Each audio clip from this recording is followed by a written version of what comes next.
Assalamualaikum warahmatullahi wabarakatuh. Bertemu lagi dengan Semula Formosa. Jadi kali ini sangat sedikit berbagi kisah atau berita atau cerita seputar TKI dan TKW di seluruh dunia.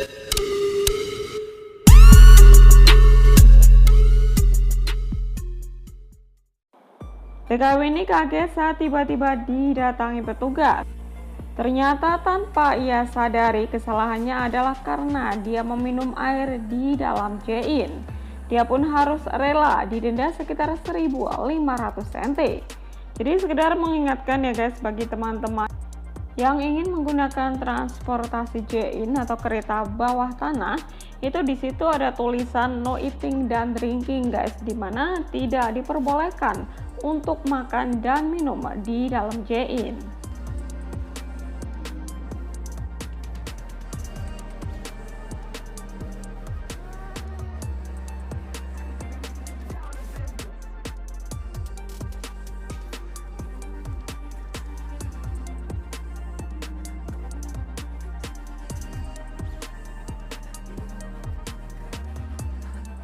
Nah, mungkin bagi teman-teman di luar sana ya yang sekiranya ingin menggunakan transportasi J-In atau kereta bawah tanah gitu ya, untuk diperhatikan karena di situ kan sudah jelas sekali bahwa tertulis no eating dan drinking guys, dimana kita tidak diperbolehkan makan dan minum di dalam J-In.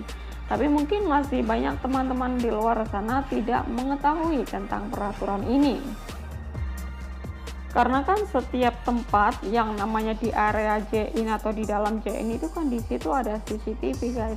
Jadi setiap gerak-gerik kita itu kan diperhatikan sama petugas. Nah, jadi walaupun kita melakukan kesalahan yang sangat sepele sih ya, sebetulnya hanya meminum seteguk air, tapi itu sudah merupakan pelanggaran dan memang harus membayar denda atas pelanggaran tersebut. Nah, jadi mungkin banyak ini beranggapan paling juga minum seteguk mungkin nggak apa-apa gitu, tapi ternyata itu tidak diperbolehkan guys, itu juga sudah merupakan pelanggaran. Nah, mungkin teman-teman bisa membagikan video ini ya agar tidak ada kejadian serupa, karena ternyata itu nggak cuman diberi peringatan guys, jadi memang langsung didenda di tempat itu juga. Ya kalau misalkan mbaknya ini tidak bawa uang, ya nggak tahu apakah nanti akan diberikan suatu kertas terus untuk dibayar di kantor pos, atau mungkin nanti harus balik lagi ke tempat semula di mana dia melakukan pelanggaran atau bagaimana gitu. Tapi alhamdulillah mbaknya ini ya pas membawa uang yang cukup banyak gitu ya, akhirnya bisa membayar pada saat itu juga.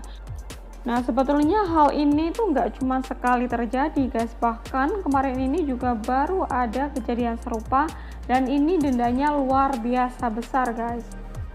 Jadi nasibnya hampir sama dengan mbaknya tadi, tapi ini kejadiannya di Hong Kong, yaitu seorang TKW Hong Kong yang didenda hingga 5.000 Hong Kong. Jadi kalau untuk 5.000 Hong Kong itu diperkirakan hampir 10 juta rupiah guys. Jadi di sini SMS-nya adalah buat pelajaran ya, buat siapa saja kalau di luar jangan sekali-kali membuka masker kelamaan. Ya takutnya nanti ada polisi, jadi kita tuh tidak tahu karena mereka itu menggunakan baju biasa atau tidak menggunakan seragam. Nah, jadi hari ini saya kena denda sekitar 5.000 Hong Kong atau sekitar 8 sampai 10 juta dikarenakan saya meminum air. Nah, tapi kalau dilihat dari kwitansinya seperti ini, kayaknya mbaknya ini telah melanggar meminum air di dalam area J-In juga guys. Teman-teman di luar sana jangan sekali-kali ya membuka masker terlalu lama. Jadi ini temanku tadi barusan membuka masker dan minum, dia kena denda sekitar 5.000 Hong Kong dolar, jadi sekitar 9 juta. Nah, jadi kata temanku, dia itu sudah menjelaskan panjang lebar ya sama Pak Polisi kalau dia tidak tahu tentang peraturan itu, dan dia juga hanya minum air di situ, tidak ngapa-ngapain atau tidak melakukan pelanggaran lain. Nah, tapi Pak Polisi itu tidak mau mendengar alasan apapun dan tidak ada yang namanya toleransi tentang peraturan ini guys. Nah, jadi bagi Pak Polisi itu tidak ada alasan apapun tentang hal ini, dimana siapapun yang melakukan pelanggaran itu maka ya mau tidak mau harus membayar denda. Nah, jadi kalau untuk Hong Kong sendiri ya, kalau misalkan kita pas kena denda ya, di situ kita melakukan pelanggaran dan kebetulan kita tuh tidak tidak membawa uang, maka nanti kita akan ditanyakan ID card ya. ID cardnya nanti dikasih sama Pak Polisi dan di situ kan ada alamat. Nanti si Pak Polisi akan mencatat alamat itu dan nanti Pak Polisi akan mengirim surat denda itu ya, atau kwitansi denda itu ke alamat kita guys. Nah, nanti kita itu bisa membayar langsung di tempat kejadian atau mungkin bisa membayar di bank begitu, atau juga kita bisa membayarnya di 7-Eleven guys. Nah, di kwitansi tersebut itu belakangnya ada keterangan kita melakukan pelanggaran apa sehingga kita harus membayar denda tersebut guys. Jadi Pak Polisi juga tidak semena-mena memberikan denda kalau di belakangnya itu tidak ada keterangan kita melakukan pelanggaran apa begitu guys. Nah, di sini saya akan sedikit berbagi cerita ya. Ini pengalaman saya pribadi, dimana dulu saya juga pernah didenda guys ya di Hong Kong. Nah, ini kejadiannya sudah cukup lama, yaitu sekitar 15 tahun yang lalu sebelum saya berangkat ke Taiwan guys. Nah, jadi awal cerita saya itu kan di Hong Kong jobnya itu kan jaga anak. Nah, setiap pagi saya itu harus mengantar anak asuh saya pergi ke sekolah, dan karena tempatnya cukup jauh kita itu harus menggunakan J-in guys. Kita harus naik J-in sekitar 1 jaman. Nah, di Hong Kong itu setiap kartu Yoyo Card guys ya, atau Patadong, kalau di Hong Kong itu nyebutnya Patadong, tapi kalau di Taiwan itu kan Yoyo Card.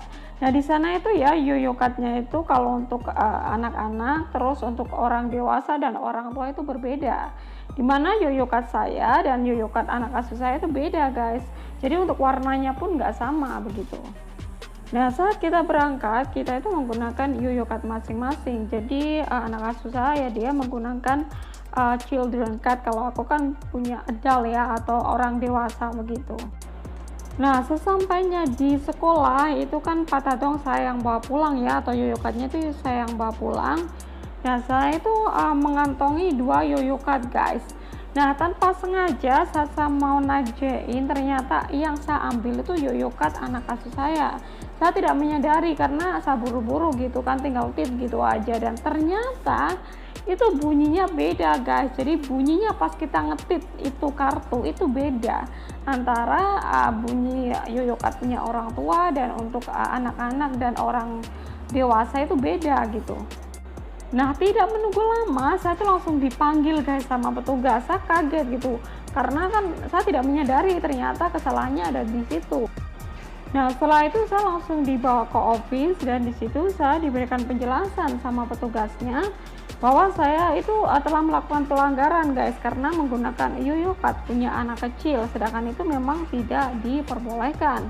Akhirnya saya diberikan kwitansi seperti tadi itu ya guys, kertasnya seperti itu tadi. Dan di situ dikasih dikasih keterangan dan dimintain ID card saya. Nah, di situ saya ditanya gitu, apakah saya ada uang untuk membayar? Saya bilang tidak, karena saya kan waktu itu ngantar anak sekolah, nggak mungkin dong saya membawa uang banyak. Ya udah, akhirnya Pak Polisi bilang nanti saya akan mengirimkan kertas ini atau kwitansi ini ke alamat kamu. Nah, kamu nanti bisa membayarnya di 7-Eleven atau di bank, atau bisa membayar uang itu atau denda itu langsung ke sini begitu guys. Nah, tidak menunggu lama, ini setelah 2 hari itu surat datang dan bos kaget karena saya tidak ngomong sama sekali sama bos kalau saya telah melakukan pelanggaran itu guys. Akhirnya bos kaget gitu, Mil, kok ini ada surat pelanggaran gitu atau surat denda, emang kamu melakukan kesalahan apa gitu kan. Ya udah, akhirnya saya jelasin sama bos saya karena saya telah melakukan pelanggaran karena saya menggunakan Yoyo Card punya anak kecil gitu atau anak kamu gitu. Dan dia tanya balik, emang kamu tidak tahu kalau itu kan tidak diperbolehkan ya? Aku jawab, aku tidak tahu begitu, karena memang saya tidak tahu guys.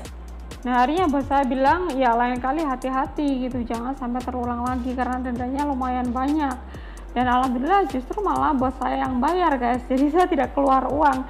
Jadi denda itu bos saya yang bayar langsung ke 7-Eleven waktu itu. Nah, ini pelajaran buat teman-teman di Hong Kong yang mungkin banyak yang tidak tahu loh tentang peraturan ini ya. Ternyata untuk yoyo card anak kecil itu tidak diperbolehkan kita gunakan ya, atau kita juga tidak diperbolehkan menggunakan yoyo card punya orang tua, karena itu kalau anak kecil itu naik JIN itu harganya itu cuma separuh guys, cuma membayar separuh, begitupun orang tua. Jadi kalau misalkan kita orang dewasa menggunakan yoyo card anak kecil itu memang tidak diperbolehkan. Nah, semoga saja ini bisa menjadikan pelajaran buat teman-teman ya di luar sana agar tidak sampai kejadian serupa ya. Nah, sekiranya hanya itu yang bisa saya sampaikan, semoga saja bermanfaat ya guys. Terima kasih. Wassalamualaikum warahmatullahi wabarakatuh. Bye bye.